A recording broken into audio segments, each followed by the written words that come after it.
인간이 전방을 주시하지 않고 핸들을 잡지 않아도 즉 운전석에 없어도 가능할 수 있는 언슈퍼바이즈를 테스트한다는 거거든요. 이 테스트 결과가 어떻게 나오는가가 테슬라 주가에는 엄청난 영향을 미칠 수 있습니다. 여기에서 긍정적인 결과가 나온다면 테슬라는 로보택시에 대한 허가뿐만이 아니라 지금 이번에 실험도 사이버캡으로 실험하는 것이 아니라 모델 3과 모델 Y로 하는 거예요. 그 모델 3과 모델 Y에 있는 이 소유자들이 FSD 구독을 해볼까라는 긍정적인 생각을 하게 될 수 있겠죠.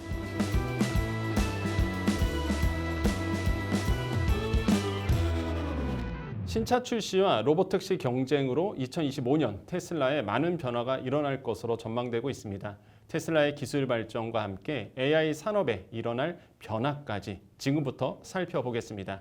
미디어스피어 강정수 박사님과 함께합니다. 안녕하세요. 안녕하세요. 그리고 내년에 또 시장에서는 이제 로보택시가 사실상 시장을 지배할 거다 이런 얘기가 나오고 있는데, 그러면 로보택시 딱 떠오르는 게 사실 우리 입장에서 보면 테슬라와 그 다음에 이제 구글이거든요.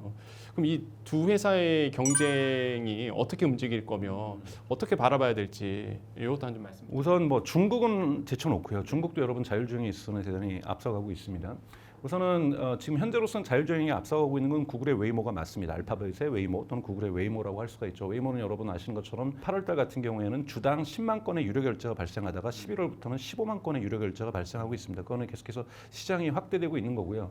2025년부터는 아마 텍사스 오스틴에서부터도 유료 영업을 하게 될 거고, 그리고 아시아에서는 일본의 도쿄에서 테스트에 들어가게 됩니다. 테스트가 끝낸 다음에 일본 정부가 허가해주면 일본에서도 웨이모 영업이 도쿄에서 가능해진다는 의미겠죠.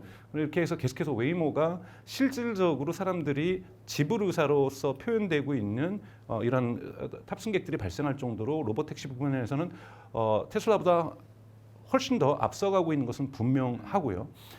그러나 웨이모의 기술적인 장점도 존재하지만 단점은 뭐냐면 규모의 경제를 이뤄내기 어렵다라는 거죠. 택시에 제한되게 된다라는 거고요. 택시에 제한될 때는 기술적으로 그 택시라는 것은 특수 제작 차량, 즉 대당 평균 20만 달러 하는 레이더와 라이다를 갖추고 있고, 그리고 HD 카메라로 계속해서 도로를 찍어야만 하는, 그리고 엣지 케이스라고 하는 어쩔 수 없는 상황이 됐을 때는 원격 조정을 해야 되는, 즉 어느 정도 대당 원격 조정 비율이 계속 물론 줄어들고는 있습니다만 원격 조정하는 인건비를 또 운영을 해야 되는 거잖아요. 그래서 수익률을 대단히 높게 가져가기 어렵다라는 부분이 좀 존재하고요.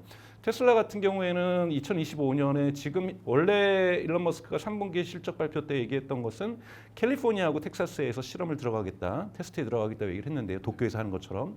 아마 지금 준비되고 있는 뉴스들은 텍사스에서는 준비가 알차게 되고 있는 것 같아요. 오스틴 시 당국과 이미 태스크포스를 꾸려서 여기에 대한 예를 들면은 사고가 났을 때라든지 여러 가지 경우에 대한 위기 관리라든지 이런 부분들을 준비하고 있는 거 봐서 오스틴 같은 경우에는 곧 시작할 거라고 보고 있습니다. 이 부분에서 성공하느냐 안 하느냐, 즉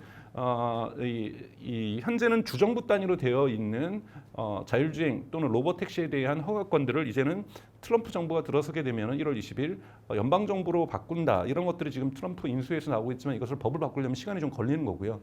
이 사이에 아마 텍사스하고 캘리포니아에서 허가에 필요한 테스트를 진행을 하게 될 겁니다. 이 테스트라는 것은 테슬라 입장에서 보면은 지금 FSD 버전에는 다 슈퍼바이즈드, 인간 감독하에서 차량을 운전하게 되어 있는 건데, 이것이 언슈퍼바이즈드, 즉 인간이 전방을 주시하지 않고 핸들을 잡지 않아도 즉 운전석에 없어도 가능할 수 있는 극단적인 경우에는 이것이 언슈퍼바이즈인데 언슈퍼바이즈를 테스트한다는 거거든요.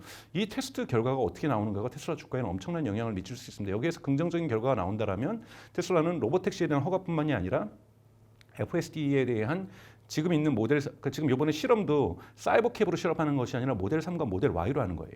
그 모델 3과 모델 Y에 있는 이 소유자들이 FSD 구독을 해볼까라는 긍정적인 생각을 하게 될 수 있겠죠. 언슈퍼바이즈에서도 자율주행이 되니까 이거 부분이 되는 거고, 이제 테슬라가 언슈퍼바이즈에서 성공을 하게 된다면 기존에 있는 자동차 업체들은 선택의 기로에 놓이게 됩니다. 왜냐하면 포드도 미국으로 치면은 자율주행을 포기했고, 여러분도 아시는 것처럼 GM도 얼마 전에 크루즈를 포기함으로써 자율주행을 포기했고, 사실상 크라이슬러는 지금 아예 자율주행 제대로 시작도 하지 않고 있고요.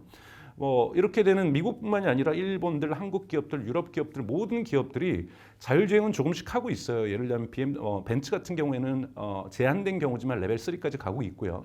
가고 있지만 이런 기업들에게 과연 웨이모랑 협력할 것이냐, 테슬라랑 협력을 해서 예를 들면은 테슬라의 FSD를 자신들의 자동차에 집어여서 예를 들자면 스마트폰, 그러니까 삼성의 갤럭시냐, LG 폰이냐, 샤오미 폰이냐, 근데 운영 체계는 다 안드로이드인 것처럼 이렇게 테슬라의 FSD를 운영 체계처럼 받아들일 가능성들이 존재하게 되거든요. 그렇기 때문에 자동차 시장에서의 테스트에 성공할 경우입니다. 실패할 가능성도 있죠. 기술이기 때문에 2025년에는 실패할 수 있고 2026년에 성공할 수도 있는 거거든요. 근데 만약에 이번에 성공하게 된다면 자동차 시장이 일대 질서 재편이 저는 발생하게 될 거라고 보고 있습니다. 네. 성공한다는 게 이제는 그 예를 들어서 FSD가 자리를 잡아간다.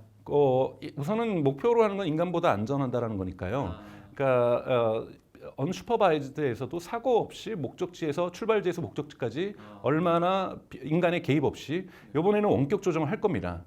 필요할 경우에는 테스트이기 때문에 원격 조정이라고 하게 될 거예요. 원격 조정이라는 것은 흔히 말하는 엣지 케이스, 특정한 상황이 발생했는데 자율주행으로 해결 못하는 상황들 이런 부분이 발생했을 때 원격 조정을 하게 될 건데 원격 조정의 비율이 최소치로 낮아져야 되는 거고 그리고 원격 조정을 해서도 안전하게 승객을 모실 수 있어야 되는 거고 이것이 사람보다는 더 월등하게 사람이 운전했을 때보다는 사고율이 낮아야 되는 거고 여러 가지의 연방 정부가 정하는 미국 연방 정부가 정하는 기준들이 있는 거고 그 기준치를 통과하는 거가 되겠죠. 그게 이제 성공의 기준이다. 네. 궁금한 게 많은 시청자들이 궁금하실 것 같아요. 그러니까 사실 아까 말씀하신 것처럼 뭐 일본에서 테스트를 한다. 뭐 이렇게 뭐 미국에서 텍사스라든지 캘리포니아에서 테스트를 한다. 우리나라는 왜 그런 기회가 뭐 저 여러 번 말씀하셨지만은 아직도 우리나라의 인프라가 그 정도 안 되는 건가요? 뭐 다양하게 될 수 있어요. 중국 같은 경우에서도 그러니까 중국도 논쟁이 있거든요. 그러니까 웨이모 같은 방식은 레이더하고 라이다를 갖추고 있는 거고 테슬라는 훈련할 때는 레이더하고 라이다를 쓰지만 실제 자동차에서는 레이더, 라이다 없이도 카메라만으로 비전 온리로 진행을 하는데 지금 중국에서 샤오펑 같은 경우에서도 테슬라와 같은 방식으로 비전 온리로 유일하게 하고 있지만 나머지 같은 경우는 레이더하고 라이다를 사용하고 있습니다. 리아우토의 대표 같은 경우에서는 테슬라 같은 비전 온리로는 중국에서는 불가능하다는 주장도 하고 있어요. 왜냐하면 중국에서는 고속도로를 달릴 때 이 트럭에서 흔히 말하는 이 후미 등의 그 경고등 아니 경고등이 아니라 뭐죠? 이렇게 밤에 달릴 때 이렇게 불 켜고 달리잖아요. 이것을 안 켜고 달리는 트럭이 너무 많다. 너무 많아서 그거 카메라로 인지 못한다. 레이더하고 라이다 있어야 된다. 중국의 화물 트럭 중에 많은 경우가 그렇다. 그거 사실은 그건 교통당국에서 단속을 해야 될 부분이거든요. 그러니까 그런 경우가 미국하고 중국하고 유럽하고 다르기 때문에 중국에서는 레이더하고 라이다가 있어야 된다. 뭐 그 사람 말이 그 리아우토의 대표의 말이 옳을 수도 있는 거고요. 또 하나 이제 한국도 이제 웨이모라든지 이 테슬라가 이제 본격화될 경우에는 진지하게 한국에 이것을 도입하는 문제를 아마 정부 당국에서도 검토를 하게 될 텐데 또 하나 여기에서 걸리는 것은 현대기아차에 대한 보호도 있죠.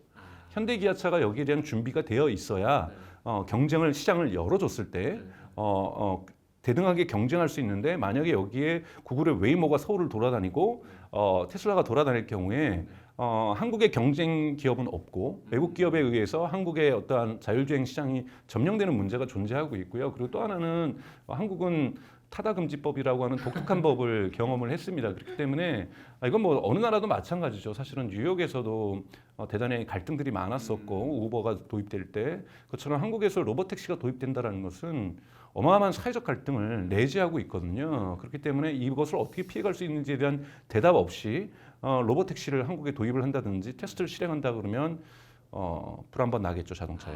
네. 저는 기술이 어느 정도 발전했냐 그러면 최근에 업데이트를 했거든요. 저도 신호등을 인식하는 거예요. 보면서 깜짝 놀랐습니다. 도대체 기술이 어느 정도 발전할까? 이 비전 프로라는 게 비전이라는 게 그래서 진짜 그렇게 보면서 야 이게 테슬라의 기술력이 정말 뭐 무지무지하다 이런 생각을 많이 하게 되는데 테슬라 및 AI 산업의 새로운 소식이 들려오면 또 소개해드리겠고요. 분석해보는 시간 갖도록 하겠습니다. 오늘 말씀 감사합니다. 고맙습니다.